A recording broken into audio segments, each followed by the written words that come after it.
Oke, kali ini kita akan bahas latihan soal Story and Text bahasa Inggris kelas 8. Ubur-ubur ikan emas, langsung saja kita bahas. Nomor 1. Read the short passage. Baca bagian singkat ini. The dragon roared in anger. Naga itu meraung marah. But the prince raised his sword and fought bravely. Tetapi sang pangeran menghunus pedangnya dan bertarung dengan berani.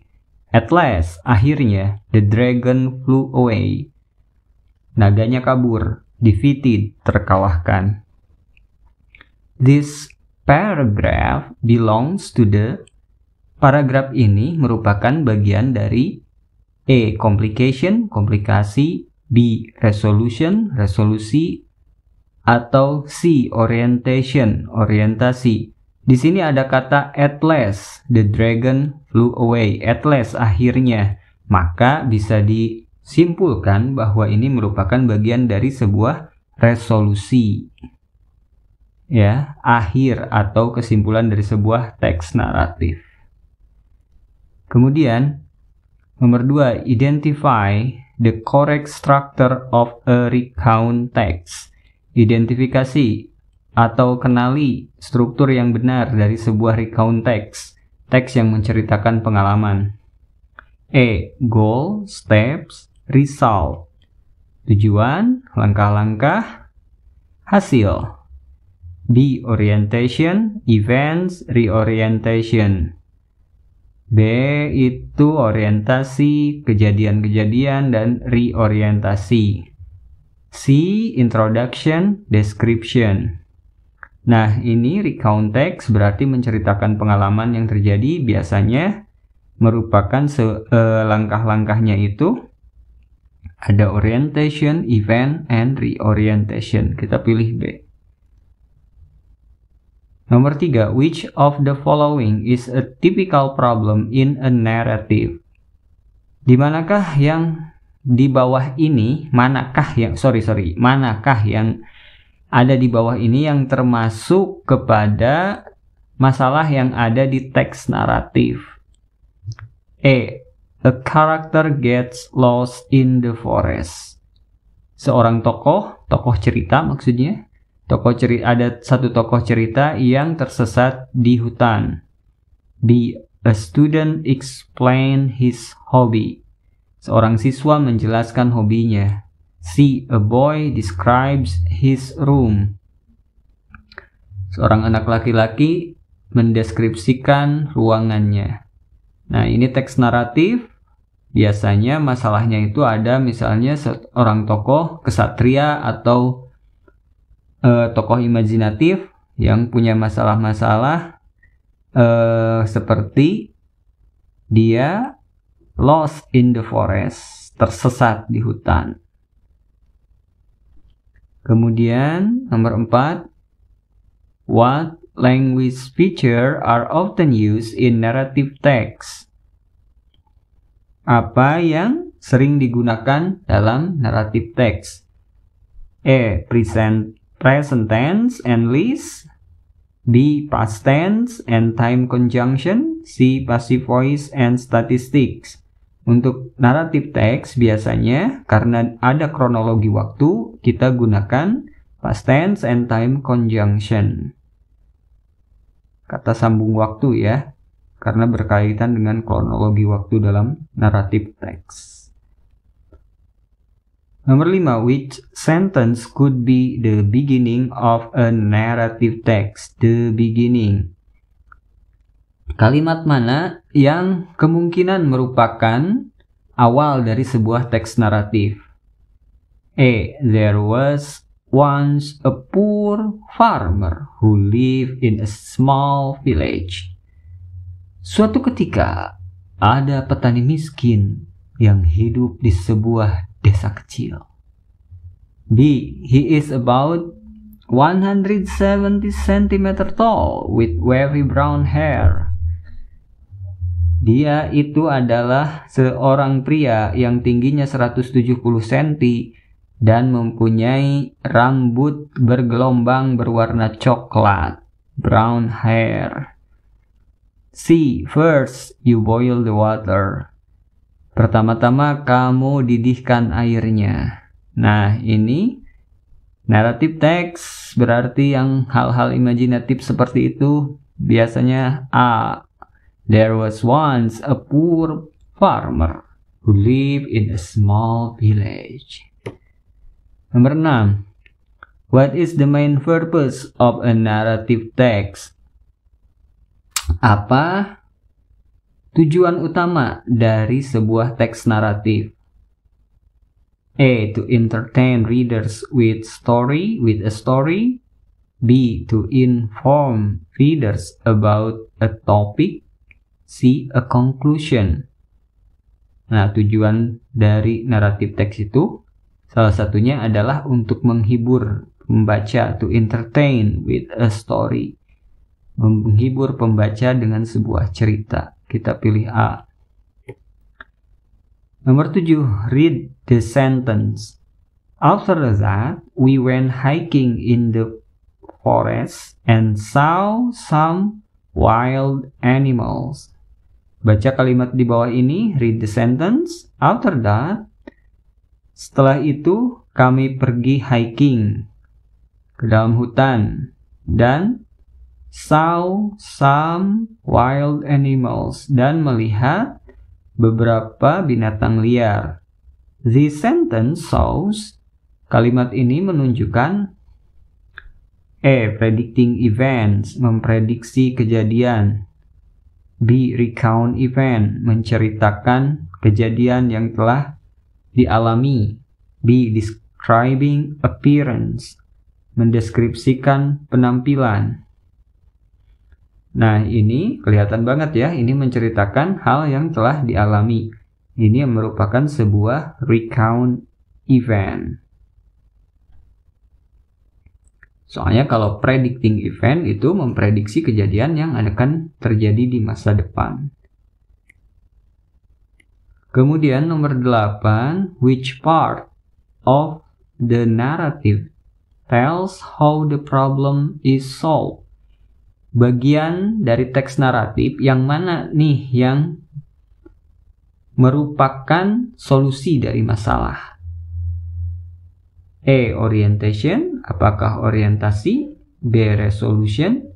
C. Complication. Nah, bagian yang menceritakan solusi dari sebuah masalah adalah resolution di sebuah teks naratif. Nomor 9. What tense is mostly used in recount text? Bentuk waktu apa yang banyak digunakan pada text recount ya? A. Future tense, bentuk tenses masa depan, bentuk waktu masa depan, ataukah B. Simple past, masa lalu, atau C. Present continuous, yang sedang terjadi. Tentu saja recount text itu menceritakan yang sudah terjadi, jadi simple past. Ceritakan masa lalu yang sudah terjadi, simple past. Nomor 10, which of the following is a correct example of a recount sentence? Recount sentence. Manakah di bawah ini yang merupakan contoh dari kalimat recount text ya? A. I went to Bandung last holiday. Saya pergi ke Bandung liburan yang lalu. B. I like the house. Saya suka rumahnya. C. There was once a dragon kingdom. Suatu ketika ada sebuah kerajaan naga. Ya, ini adalah sebuah teks naratif yang ini. Tapi kalau recount sentence, I went to Bandung last holiday. Kita pilih A. Kemudian nomor 11. What are commonly used What are commonly used features in descriptive text? Apa yang digunakan pada descriptive text, yang biasanya digunakan dalam descriptive text? A. Conflict and resolution. B. Action, verbs, and conjunction.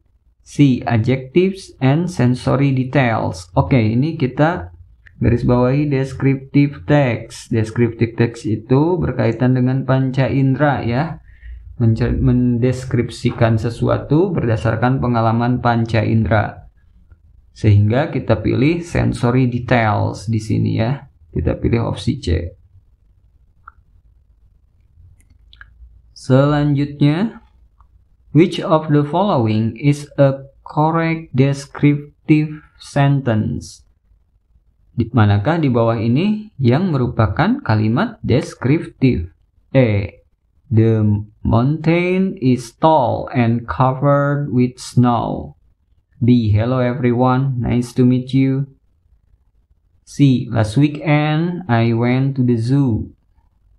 Kalau yang ini recount text ya. Kalau hello everyone, nice to meet you, ini greeting. Berarti kita pilih opsi A. The mountain, gunung itu tinggi dan tertutup salju. Nomor 13. What is the main purpose of descriptive text? Apa tujuan utama dari sebuah teks deskriptif? A. To describe a person, place, or things. B. To tell story of conflict and resolution. C. To share an argument. Nah, biasanya kalau descriptive text itu untuk mendeskripsikan orang, place, tempat, atau things, benda, atau hal lainnya. Jadi kita pilih opsi A. Lanjut, nomor 14. Which of the following is an example of descriptive text? Descriptive text lagi ya. Oke. A. Last weekend I went to Bali. B. The lion has a golden mane and sharp teeth. C. I wish I have more money. Opsi A. Last weekend I went to Bali. Minggu lalu saya pergi ke Bali. Opsi B. The lion has golden mane. A golden mane. Apa ini golden mane? The lion, singa itu mempunyai surai ya. Surai berwarna keemasan. Itu yang ada di atas kepala singa, surainya itu. And sharp teeth. And gigi yang tajam. Opsi C. I wish I have more money. I wish. Saya harap saya punya lebih banyak uang. Ini descriptive text tentu saja. The lion has a golden mane and sharp teeth. Nomor 15. Read this sentence. Baca kalimat ini. The beach has soft white sand. Pantai itu mempunyai pasir putih yang lembut. Clear blue water. Air biru yang jelas jernih. And palm trees swaying in the wind. Dan pohon palem yang bergoyang terkena angin. What is the text describing? Apa yang dideskripsikan oleh teks tersebut? A place, sebuah tempat. B, a problem, sebuah masalah. C, a process, sebuah proses. Tentu saja ini menceritakan sebuah pantai, di mana pantai itu adalah sebuah tempat. Maka kita pilih opsi A place. Oke, sekian pembahasan kita kali ini. Semoga sukses untuk semuanya.